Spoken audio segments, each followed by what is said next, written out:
समय बैंक तथा वित्तीय संस्थामा गई हातले खनखन पैसा गनेर लिनु बाध्यता र रहर दुवै थियो। तर समयक्रमसँगै विभिन्न प्रविधिको विकास र यसमा मानिसहरूको पहुँचका कारण बैंकिङ कारोबार डिजिटल र अनलाइन मार्फत भइरहेका छन्। यसले ग्राहक वर्गको समय सदुपयोग गरेको मात्र छैन, यो सहज र सरल पनि छ। झन अहिले कोरोना भाइरस कोभिड-19 को त्रासका बीच सबैजना घर घरमै बसिरहेका बेला यसको महत्व झनै बढेको छ। तपाई घरमै बसिरहनु भएको छ वा कार्यालयमा हुनुहुन्छ भने तपाईले अनलाइन मार्फत बैंकिङ कारोबार गर्न सक्नुहुनेछ। कोरोना सँगसँगै कोरोनाको संक्रमणको साथसाथमा यो डिजिटल ब्याङ्किङ ई ब्याङ्किङ सम्बन्धी चर्चा र बहसहरू धेरै आयो। तर नेपालमा यो ई ब्याङ्किङ र डिजिटल ब्याङ्किङको इतिहास 2 दशकभन्दा बढी भइसक्यो भने 1990बाट हाम्रो नेपालमा कार्डको चलन सुरु भयो भने 2002बाट आएर ई ब्याङ्किङको सुरुवात भइसकेको र यति लामो इतिहास भयो भने पनि चर्चा परिचर्चा अहिले आएर अलिकति बढेको अवस्था के छ त भन्दा यो कोरोनाको संक्रमणका सम्भावित बढी जोखिमहरू हुने एरियाहरूमध्ये ब्याङ्किङ कारोबारमा पनि खास गरी नगदमा कारोबार हुने कारणहरूले गर्दा र ब्याङ्कमा भिडभाड बढी हुने कारणले गर्दा संक्रमित व्यक्ति ब्याङ्किङ सेवा लिन ब्याङ्कमा पुगिसकेको अवस्था या उसले चलाएको पैसाहरू पुनः अर्को व्यक्तिले चलाउँदा त्यसबाट संक्रमण सहजै सर्ने अवस्था र त्यसलाई पैसालाई निर्मलीकरण गर्ने भनेर भन्दै गर्दा पनि त्यसमा कठिनाइहरू भएको, पैसा धुन नमिल्ने, सेनिटाइज नगर्ने र को मान्छेले कसरी चलाउँछ भन्ने कुरा अवस्था अलिकति भन्न मुस्किल हुने भएको कारणहरूले गर्दाखेरि अहिले ई ब्याङ्किङ र डिजिटल ब्याङ्किङतर्फ बढी मान्छेहरूको ध्यान आकर्षित भएको अवस्था देखिन्छ। र यति मात्र होइन, ब्याङ्किङले पनि त्यसलाई प्रमोट गरिरहेछ भने सरकारले पनि ब्याङ्किङ हरेक नेपालीको एउटा खाता बनाउनेदेखि लिएर डिजिटल नेपालको परिकल्पनादेखि गरेको अवस्था देखिन्छ र यस कारणले अहिले यो डिजिटल ब्याङ्किङ र ई ब्याङ्किङको बारेमा बढी चर्चा परिचर्चाहरू हुने भइरहेको अवस्था छ। र यो ई ब्याङ्किङ भन्नाले इन्टरनेटको थ्रु गरिने ब्याङ्किङ सेवालाई ई ब्याङ्किङ भनेर हामी भन्छौँ। कुनै पनि ग्राहकले ब्याङ्कमा खाता खोलिसके पश्चात त्यसपछि ब्याङ्कको वेबसाइटमा गएर ई ब्याङ्किङको लागि रेजिस्ट्रेसन लिएर त्यहाँबाट युजर नेम र पासवर्ड लिएर जान्छ र त्यो युजर नेम र पासवर्डलाई प्रयोग गरेर उसले आफ्नो घर या अफिसमै बसेर लगइन गरेर त्यसबाट विभिन्न प्रकारका सेवाहरू जस्तै हाम्रो ब्याङ्कको आफ्नो पैसा कति छ, खाता के छ, स्टेटमेन्ट कस्तो छ, भुक्तानीहरू कसैलाई गर्नुपर्ने छ कि देखि लिएर युटिलिटी बिल पेमेन्ट्सको लागि सानो सानो मोबाइलको, टेलिफोनको, बिजुलीको पैसाहरू तिर्ने कामदेखि लिएर अर्को खातामा पैसा ट्रान्सफर गर्ने सम्मका कामहरू गर्नलाई जुन ब्याङ्किङ सेवा हामीले प्रयोग गर्छौँ त्यसलाई हामीले इन्टरनेट ब्याङ्किङ भनेर भन्दछौँ। त्यस्तै इन्टरनेट ब्याङ्किङ सँगसँगै डिजिटल ब्याङ्किङको पनि कुरा आउँछ। अब इन्टरनेट बाहेकका अरू इलेक्ट्रोनिक डिभाइसहरू पनि प्रयोग गरेर हामीले कारोबारहरू सम्पन्न गर्ने गर्दछौँ। इन्टरनेट बाहेकका डिभाइसहरू भन्नाले जस्तै हामी कार्ड प्रयोग गर्दछौँ, क्युआर कोडहरू प्रयोग गर्दछौँ, मोबाइल हामी चलाइराखेका हुन्छौँ। यस्ता प्रकारका डिभाइसहरू, इलेक्ट्रोनिक डिभाइसहरू हामी प्रयोग गरेर ब्याङ्कमा आफ्नो भएको खाता सम्बन्धमा जानकारी लिने, खातामा भएको ब्यालेन्सहरू हेर्ने, चेकको रिक्वेसन्स स्लिप पठाउनेदेखि लिएर भुक्तानी गर्ने सम्मका जुन कामहरू इलेक्ट्रोनिक डिभाइसेसहरू प्रयोग गरेर गर्छौँ त्यसलाई हामी डिजिटल ब्याङ्किङ भनेर भन्छौँ। या नगद प्रयोग नगरिकनै ब्याङ्किङ सेवा सम्पन्न गर्ने, भुक्तानी गर्ने र जानकारी दिने प्रकारका जुन ब्याङ्किङ कारोबारहरू हामीले गर्दछौँ त्यो चाहिँ ई ब्याङ्किङ र डिजिटल ब्याङ्किङ अन्तर्गत पर्दछन्।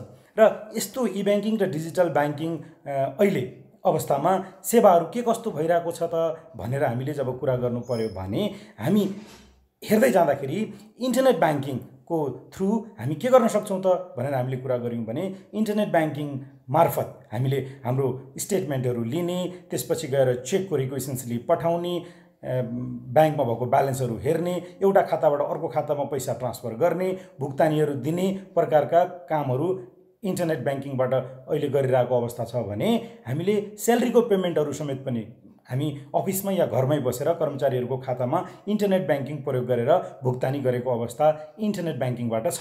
अब इन्टरनेट ब्याङ्किङ बाहेकका कार्ड, अब हाम्रो कार्डमा पनि डेबिट कार्ड, क्रेडिट कार्ड र प्रिपेड कार्ड विभिन्न प्रकारका कार्ड डिभाइसहरू हामी प्रयोग गरेर त्यसबाट एटिएमबाट पैसा विथड्र गर्ने, कुनै पनि विदेश जाँदाखेरि त्यो कार्ड प्रयोग गरेर क्यासहरू विथड्र गर्नेदेखि लिएर स्वदेशमै पनि कुनै पनि सपिङ मलहरूमा जहाँ पस मेसिन हुन्छ त्यहाँ गएर हामी कार्डलाई प्रयोग गरेर त्यसबाट हामी भुक्तानी सेवा गरेर सामान तथा वस्तुहरू खरिद गर्ने या अनलाइन सपिङ गर्नु पर्दाखेरि पनि कार्डको चाहिँ नम्बर र पिन कोड पासवर्डहरू प्रयोग गरेर हामीले अनलाइनका भुक्तानीहरू पनि गर्ने कामहरू यो कार्डबाट हामी गरिरहेको अवस्था छ। र त्यो बाहेकका पनि अन्य प्रविधिहरू प्रयोग गरेर मोबाइल ब्याङ्किङ भन्छौँ हामी अहिले, मोबाइल ब्याङ्किङबाट पनि हामीले धेरै प्रकारका कारोबारहरू गरिरहेछौँ। सामान्य एउटा मोबाइल ब्याङ्किङ एप्लिकेसन कुनै पनि ब्याङ्क तथा वित्तीय संस्थाको वेबसाइटबाट हामीले त्यसलाई डाउनलोड गरेर हामी त्यसबाट अरू सम्पूर्ण प्रकारका ब्याङ्किङ सेवाहरू जस्तै ई ब्याङ्किङको जस्तै हामीले स्टेटमेन्टहरू लिने, लास्ट ट्रान्जेक्सन्सको रेकर्डहरू लिनेदेखि लिएर सम्पूर्ण कारोबारहरू हामी मोबाइल एप्लिकेसन्सको थ्रु गर्न सक्छौँ र यसबाट पनि एउटा खाताबाट अर्को खातामा भुक्तानी पठाउनेसम्मका काम कारबाहीहरू हामी सम्पन्न गर्दछौँ। र त्यस्तै प्रकारको क्युआर कोड भन्छौँ। अहिले कुनै पनि एउटा सानै पसलमा गयो भने पनि एउटा स्क्यानर, क्युआर स्क्यानर राखेर स्टानीमा राखिरहेको हुन्छ। यसको खर्च र लागत पनि अत्यन्त कम छ र हाम्रो आफ्नै मोबाइलमा भएको एप्लिकेसन्स युज गरेर त्यसलाई हामीले के गर्दछौँ त भन्दा स्क्यान गरिसकेपछि खाताबाट सिधै खर्च भएर सम्बन्धित भेन्डरको खातामा ट्रान्सफर हुने अवस्था देखिन्छ। यसरी क्युआर कोडको पनि प्रयोग भइरहेको छ भने आइपिएस कनेक्टबाट पनि कारोबारहरू हुन्छ। यो आइपिएस कनेक्टबाट त अहिले ठुलै कारोबारहरू पनि एउटा ब्याङ्कबाट अर्को ब्याङ्कको खातामा पनि ट्रान्सफर गर्ने, भुक्तानी लिने दिने प्रकारका कारोबारहरू सम्पन्न भइरहेका अवस्था छन्। यो बाहेक मोबाइल वालेट र इसिएसबाट पनि विभिन्न प्रकारका भुक्तानी सेवाहरू गर्ने काम क्रियाकलापहरू अहिले भइरहेका छन्। र नेपालमा हाल यसरी विभिन्न प्रकारको जस्तै internet banking, mobile banking, card, QR code, IPS connect जस्ता ई ब्याङ्किङ तथा डिजिटल ब्याङ्किङका विभिन्न प्रकारका सेवाहरू प्रयोग गरेर ग्राहकहरूले घर तथा अफिसमै बसेर आफूले चाहेको ब्याङ्किङ सेवा लिइराख्नु भएको अवस्था चाहिँ छ। अब यो कोरोनापछि कस्तो प्रकारको डिजिटल ब्याङ्किङको स्कोप हुन्छ, के हुन्छ भन्ने कुरा गर्दा नगदमा कारोबार गर्दा र ब्याङ्कमा पुगेरै कारोबार गर्दा यो कोरोनाको कारणले, कोरोनाको असर मात्र होइन, कोरोना पश्चात पनि त्यसमा व्यापक वृद्धि हुने अवस्था मैले देखेको छु। जस्तो अहिले पनि नेपालमा 10 लाखको हाराहारी ई ब्याङ्किङको प्रयोगकर्ता हुनुहुन्छ, 72 लाख जति कार्डका प्रयोगकर्ताहरू छन् भने 98 लाखभन्दा बढी मोबाइल ब्याङ्किङका प्रयोगकर्ता ग्राहकहरू नेपालमा अहिले पनि हुनुहुन्छ। र यो ग्राहकहरूमध्ये पनि 16% जति ग्राहकहरूले डिजिटल माध्यमबाट या डिजिटल ब्याङ्किङ प्रयोग गरेर भुक्तानी दिने या लिने गर्नुहुन्छ भने त्यस्तै प्रकारको 15% भन्दा बढी श्रमिकहरूको या पारिश्रमिक पनि ब्याङ्क खातामै हुने अवस्था हालै छ। यसरी अहिले तत्कालको अवस्थालाई यो डिजिटल कारोबारबाट ब्याङ्कमा जाँदा हुने भिडभाड कम, कोरोनासँग सङ्क्रमितहरूसँग सम्पर्क नहुने, पैसाको कारण सर्न सक्ने जस्ता कारणहरूले डिजिटल ब्याङ्किङतिर एकातिर आकर्षित भएको अवस्था देखिन्छ भने अवस्था त कस्तो भयो त भन्दा यो पैसाहरू नगदमा कारोबार गर्नुभन्दा मान्छेहरूले डिजिटल ब्याङ्किङलाई प्रयोग गर्ने कारणले गर्दा लकडाउनकै समयमा पनि ब्याङ्क तथा वित्तीय संस्थाहरूमा अलिकति यो निक्षेपको रकम पनि घट्नुभन्दा बढेर गएको अवस्था छ। यसका फाइदाहरू विभिन्न छन्, किन भन्दा घरमै बसेर, अफिसमै बसेर कामहरू गर्न सक्ने हुनाले समयको बचत हुने, नगद जस्तो हराउने समस्या नहुने, त्यसपछि गएर हरेक समय कारोबारको उपलब्धता तपाईँ 24 घण्टा 7 दिन 365 वर्षमा 365 दिन नै पुरै कारोबारहरू जुनसुकै समयमा पनि ब्याङ्कको कर्मचारीको पनि आधारमा पर्नु परेन, ब्याङ्क खोल्ने समय पनि हेर्नु परेन, घरमै आफ्नो डिभाइसबाट कारोबार गर्न सक्ने पनि प्रकारको सुविधा भएको हुनाले यसमा धेरै ठुलो तपाईँले चाहेको बेलामा कारोबार गर्न सक्ने प्रकारको यो जुन क्यापेबिलिटिज यो मोबाइल ब्याङ्किङ, डिजिटल ब्याङ्किङ या ई ब्याङ्किङमा छ, यसको कारणहरूले गर्दा ब्याङ्कमा निर्भर नभएर ब्याङ्किङ कारोबार गर्न सकिने एउटा महत्त्वपूर्ण यसको फाइदा छ भने यसबाहेक समयको बचत हुनेदेखि लिएर तपाईँले गरेका कारोबारहरूको सम्पूर्ण रेकर्ड तपाईँसँग रहने। अनलाइन बैंकिङ र डिजिटल बैंकिङको कुरा गरिरहँदा यस्तो कारोबारबाट हुन सक्ने सम्भावित दुर्घटनाबाट बच्न ग्राहकवर्ग चनाखो हुन पनि जरुरी छ। आफ्नो पिन कोड वा पासवर्डको गोप्यता, एटीएम, डेबिट र क्रेडिट कार्डको सुरक्षा लगायतका विषयमा ग्राहकवर्गले ध्यान दिन भने जरुरी छ। डिजिटल ब्याङ्किङ भन्नाले debit card, credit card, mobile, इन्टरनेटको वेब पेजको माध्यमबाट गरिने ब्याङ्किङ कारोबार भन्ने कुरा बुझिन्छ। ग्राहकहरूको माझ यो डिजिटली गरिने ब्याङ्किङ कारोबारहरू सुरक्षित हुन्न कि भन्ने आशंका रहेको पाइन्छ। विभिन्न किसिमका डिजिटल माध्यमबाट ब्याङ्किङ कारोबार गर्दा जोखिम हुन्छ कि हुन्न भन्ने कुरा बुझ्नको लागि यी माध्यमहरूबाट कसरी ब्याङ्किङ कारोबार हुन्छ भन्ने कुरा जान्न आवश्यक छ। डेबिट या क्रेडिट कार्डको माध्यमबाट पस या एटिएमको माध्यमबाट कारोबार गर्दाखेरि ती डेबिट या क्रेडिट कार्डको अलावा ब्याङ्कले दिएको पिन नम्बर पनि प्रयोग गर्नुपर्ने हुन्छ। त्यो कार्ड र पिन दुवैको कम्बिनेसन मिलेको अवस्थामा मात्र त्यस्तो कारोबार सफल हुने हो। त्यस्तै मोबाइल ब्याङ्किङबाट कारोबार गर्दाखेरि पनि सम्बन्धित ब्याङ्कको मोबाइल एपमा लगइन गर्नुपर्ने हुन्छ। त्यो लगइन गर्दाखेरि युजर नेमको रूपमा मोबाइल नम्बर राखिन्छ भने लगइन पासवर्ड जुन ब्याङ्कले त्यो मोबाइल ब्याङ्किङ इनरोलमेन्ट गर्दाखेरि सम्बन्धित ग्राहकहरूलाई दिएको हुन्छ त्यो पासवर्ड राख्नुपर्ने हुन्छ। यस्तो खालको पासवर्ड ग्राहकले आफ्नो आवश्यकता अनुसार परिवर्तन पनि गर्न सक्छ। त्यो पासवर्ड मिलेको अवस्थामा मात्र मोबाइल ब्याङ्किङभित्र लगइन हुने हो। यसरी लगइन भएपछि खाताको विवरणहरू मौजदात मात्रै बुझ्न सकिन्छ। त्यसपछि त्यो मोबाइल ब्याङ्किङ प्रयोग गरेर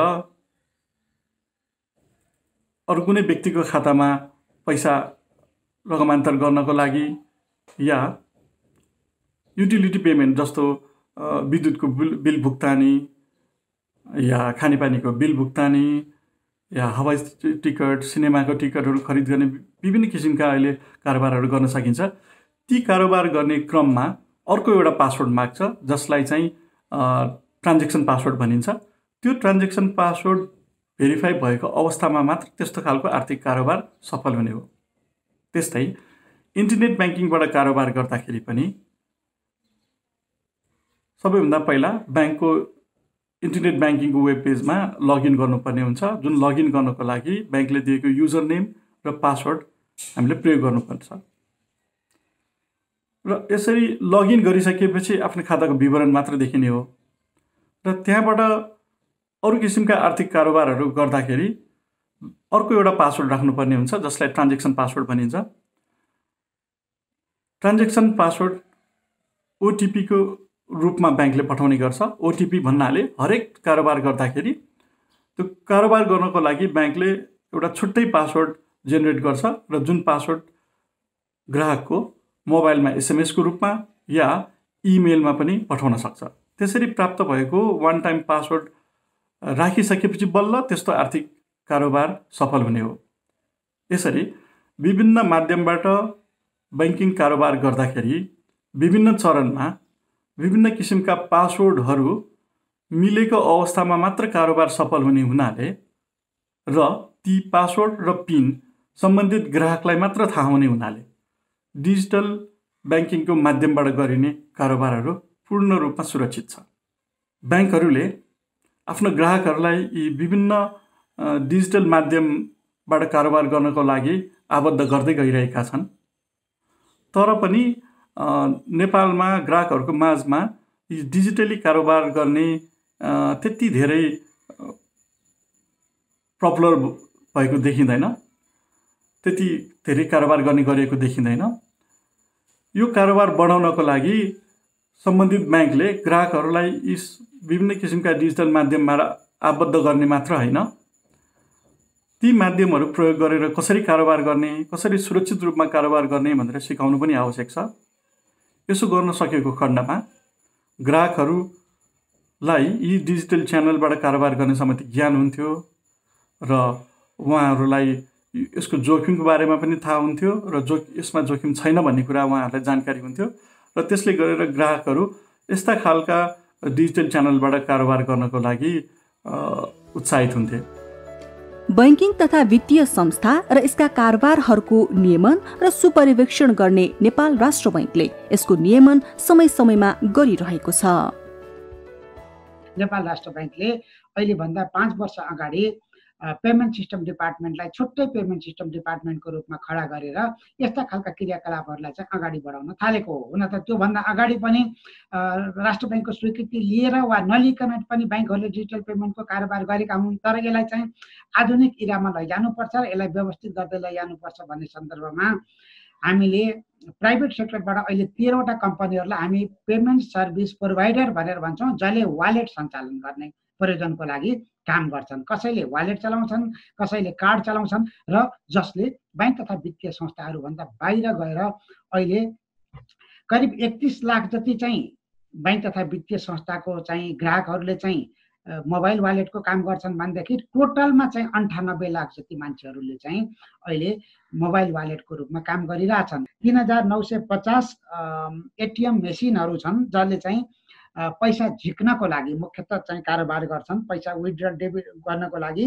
र अहिले बजारमा चाहिँ करिब 72 लाख 7.2 मिलियन जति डेबिट कार्डहरू जारी गरिएका छन्। डेबिट कार्ड भन्नाले हामीले एटिएमबाट पैसा झिक्ने प्लस पिओएस मेसिनमा घोटेर पेमेन्ट गर्न सक्ने त्यो खालको मेसिनलाई हामी डेबिट कार्ड भनेर बुझ्ने गर्छौँ। धेरैले चाहिँ हाम्रो एटिएममा छिराउने कार्ड हो भनेर मात्रै बुझ्ने पनि चलन छ, तर त्यो मात्रै होइन। त्यस कारणले गर्दा त्यसको अलावा हामीसँग करिब 1,50,000 जति क्रेडिट कार्डहरू छन्। अहिले इन्टरनेटका युजरहरू 10 लाख जति इन्टरनेटका युजरहरू छन्। हामीसँग 64,000 जति चाहिँ प्रिपेड कार्डहरू छन् र ब्रान्चलेस ब्याङ्किङहरू जसले एजेन्टको रूपमा काम गर्छन्, ब्याङ्क तथा वित्तीय संस्थाहरूको एजेन्टको रूपमा काम गरेर ग्रामीण क्षेत्र लगायत विभिन्न सहरका कुना काप्चाहरूमा गएर पनि सर्भिस दिने करिब 1600 जति हाम्रो ब्रान्चलेस ब्याङ्किङको कारोबार गर्नेछ। राष्ट्र ब्याङ्क अहिलेसम्म नोट कति निष्कासन गर्यो भनेर मोनिटरी म्यानेजमेन्ट गर्ने मुख्य निकाय हो। त्यस कारणले यसको पार्टको साथसाथै अब डिजिटल ब्याङ्किङमा गइसकेपछि त करेन्सी कति निस्कियो भन्ने कुराहरू त आउँदैन। त्यहाँनिर त डिजिटल ट्रान्जेक्सनको कारोबार गर्छ, त्यसले मनीलाई रिप्लेस गर्छ। अल्टिमेट रूपमा हामी नोटको छपाईहरू पनि कम गर्नुपर्ने चरणमा जान्छौँ र हाम्रा कारोबारहरू हामी बिस्तारै नोटबाट हामीले कुराकानी गर्दाखेरि हामी पहिला बाटर सिस्टममा थियौँ, त्यसपछि बाटर सिस्टमबाट नोट वा हामी करेन्सीमा आयौँ, कोइन अथवा चाहिँ नोटमा आयौँ, त्यसपछि नेगोसिएबल इन्स्ट्रुमेन्ट भनेर भन्छ यी पेपरहरू चेक ड्राफ्टहरू यिनीहरूमा आइपुग्यौँ।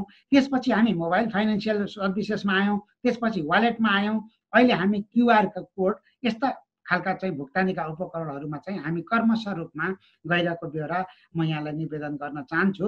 यसै सन्दर्भमा राष्ट्र ब्याङ्कले आफ्नो करेन्सीको व्यवस्थापन गर्ने सन्दर्भमा कति हामी पेपर वा कोइनको करेन्सी कति म्यानेज गर्छौँ भनेर हामी छुट्टै डिपार्टमेन्टले चाहिँ यसको म्यानेज गरिरहेछ। अहिले नोट छपाईदेखि लिएर यसको चाहिँ ढुवानी गर्ने, यसको डिजाइन गर्ने, त्यसपछि गएर चाहिँ ट्रान्सपोर्टेसन गर्ने र जिडिपीको कति पर्सेन्ट अथवा टोटल गभर्मेन्टको बजेटको कति पर्सेन्ट चाहिँ मनीहरू चाहिँ सर्कुलेसनमा लैजानु पर्ला भनेर मोनिटरी म्यानेजमेन्ट गर्छ राष्ट्र ब्याङ्कको मूल काम त।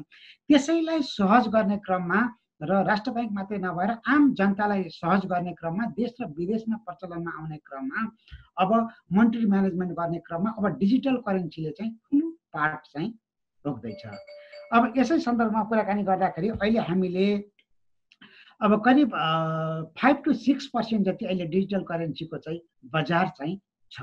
अहिले हामी टोटल कुराकानी गर्दा टोटल मनी मार्केटको अहिले करिब 450 अरब जति बजारमा चाहिँ मनी सप्लाई छ अथवा राष्ट्र ब्याङ्कले निष्कासन गरेको नोटहरू हामी राष्ट्र ब्याङ्कको मोनिटरी लायबिलिटीको रूपमा चाहिँ मार्केटमा हेर्छौँ भनेदेखि त्यसको टोटल पेमेन्टमा चाहिँ करिब 6% जति चाहिँ डिजिटल करेन्सीले चाहिँ रूप धारण गरेका छ। यिनै खालका कुराहरू हामी क्लियरिङ हाउसले सम्पादन गर्ने क्रियाकलापहरूको कुराकानी गरौँ, डिजिटल पेमेन्टको कुराहरू गर्दाखेरि कार्डको पेमेन्टको कुरा गरौँ, वालेटको पेमेन्टको कुरा गरौँ र अहिले ठुलो मूल्यको भुक्तानी भन्ने एउटा अर्को वर्डहरू आउँछ, आरटिजिएस भन्ने शब्द प्रयोग गर्छन्, रियल टाइम ग्रस सेटलमेन्ट। अब नेपालमा आगामी दिनमा 2 लाख भन्दा बढीको सम्पूर्ण पेमेन्टहरू आरटिजिएस रियल टाइम ग्रस सेटलमेन्टमा क्विकली तपाईँले चाहिँ अर्डर गर्न साथै विदिन सर्टेन मिनेटमा बढीमा 15 मिनटभित्र अर्काको खातामा भुक्तानी गर्नुपर्छ वा अर्कोले अर्डर गरेको कुराहरू मेरो खातामा आइपुग्नुपर्छ भन्ने त्यो मोडमा राष्ट्र ब्याङ्कले चाहिँ चलाएर गइरहेको बेहोरा पनि अनुरोध गर्न चाहन्छु।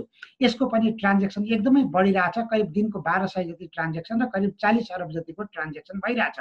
त्यस कारणले गर्दाखेरि टोटल मनी सप्लाई अथवा टोटल भुक्तानीको पार्टहरूमा डिजिटल करेन्सीको म्यानेजमेन्ट गर्नको लागि छुट्टै डिपार्टमेन्ट छ र यसले लिएका नीतिहरूको आधारमा हाम्रो आगामी दिनमा करेन्सी म्यानेजमेन्ट अथवा नोट वा सिक्काको छपाईहरू कम गर्ने, सर्कुलेसनमा लैजाने र मोनिटरी प्रोजेक्सनहरू हामी भन्ने गर्छौँ जति बजारमा बढी पैसा आयो त्यति नै मान्छेको हातमा बढी पैसा हुनासाथ बजारमा कन्ज्युम गर्न खोज्छ र त्यसले मूल्यमा हिट गर्छ वा इन्फ्लेसन बढाउँछ, मूल्य वृद्धि बढाउँछ भन्ने सामान्य इकोनोमीको सिद्धान्त अनुसार यी खालका चाहिँ हाम्रो जति डिजिटल करेन्सीहरू चाहिँ अगाडि चाहिँ बढ्दै जान्छ, चल्दै जान्छ र मार्केट लिँदै गर्छ, त्यही अनुपातमा हाम्रो करेन्सीहरू बिस्तारै छपाई बिक्री वितरण नभनौँ वितरण वा भुक्तानीका प्रक्रियाहरू हामी त्यो करेन्सीमा चाहिँ कम गर्दै जाने भनेर हामी प्यारालल रनमा गइरहेको बेला पनि यहाँलाई निवेदन गर्न चाहन्छु। र के भन्छ त भनेर भन्दाखेरि जेसुकै कुरा गरे पनि नेपालमा क्यास इज किङ।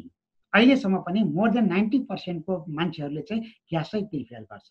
किनभनेदेखि डिजिटल पेमेन्टमा एउटा एवेरनेसको कमी छ। मुख्यतः त्यो कसरी चलाउने, मेरो पैसा हराउने हो कि नोक्सानी हुने हो कि मेरो खाताबाट चाहिँ झिकेपछि अर्काको खातामा पुग्ने हो कि होइन भन्ने खालको, अनि विभिन्न खालका चार्ज वा शुल्कहरू के कसो हुने हुन् भन्ने खालको एवेरनेसको मुख्यतः कमी र यसमा आउने चाहिँ सेक्युरिटी सँगसँगै जाँदाखेरि सेक्योर्ड हुन्छ कि हुँदैन। जति हामी डिजिटल करेन्सीमा चाहिँ इन्ट्री गर्छौँ त्यति नै नयाँ नयाँ खालका जोखिमहरू, साइबर सेक्युरिटीका रिस्कहरू र अपरेसनल रिस्कहरू चाहिँ आइरहन्छ। त्यसकारण यिनीहरूलाई मिटिगेट गर्न सकिन्छ कि सकिँदैन भनेर दुईटा कुराहरू हामी एउटा सञ्चालनमा एवेरनेस क्रिएट गर्ने, अर्को चाहिँ जोखिम व्यवस्थापन चाहिँ अगाडि बढाउन सँगसँगै सकियो भनेदेखि हामी पेपर करेन्सी प्लस डिजिटल करेन्सीलाई चाहिँ ग्रेजुअली रूपमा लाने र कालान्तरमा डिजिटल करेन्सी प्रमोट गर्दै जाने र पेपर करेन्सीहरू बिस्तारै कम गर्दै जाने, त्यो मोडमा चाहिँ हाम्रा क्रियाकलापहरू अगाडि बढाइरहेको विवरण चाहिँ म यहाँलाई निवेदन। बैंक तथा वित्तीय संस्थाहरू जस्तै प्राइभेट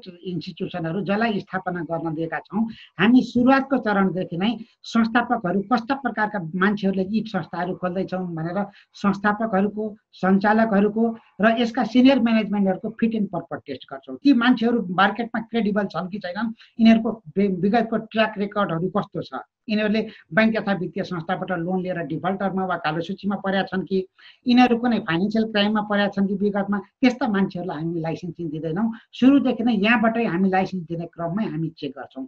दोस्रो, उनीहरूले संस्था स्थापना गर्नुभन्दा अगाडि नै, उनीहरूलाई राष्ट्र ब्याङ्कबाट लाइसेन्स दिनुभन्दा अगाडि नै प्रशासनिक प्रक्रियाको अलावा, भौतिक पूर्वाधारको अलावा यिनीहरूको सफ्टवेयरको स्ट्याटस कस्तो छ, यिनीहरूले जेन्युन सफ्टवेयर युज गरेका छ कि छैन, ब्रान्डेड सफ्टवेयरहरू युज गरेका छ कि छैन, उनीहरूले इन्टरनल कन्ट्रोल वा चेक हुने खालको मेकानिजमहरू छ कि छैन, यस्ता खालका विषयहरूमा र उनीहरूले पर्याप्त रूपमा आउने जोखिमहरूलाई चाहिँ रिस्क म्यानेजमेन्ट गर्नको लागि अटो कन्ट्रोलको मेकानिजमहरू क्रिएट गर्न सकेको छ कि छैन भन्ने कुराहरूमा चाहिँ विशेषतः हामीले ध्यान दिएका छौँ।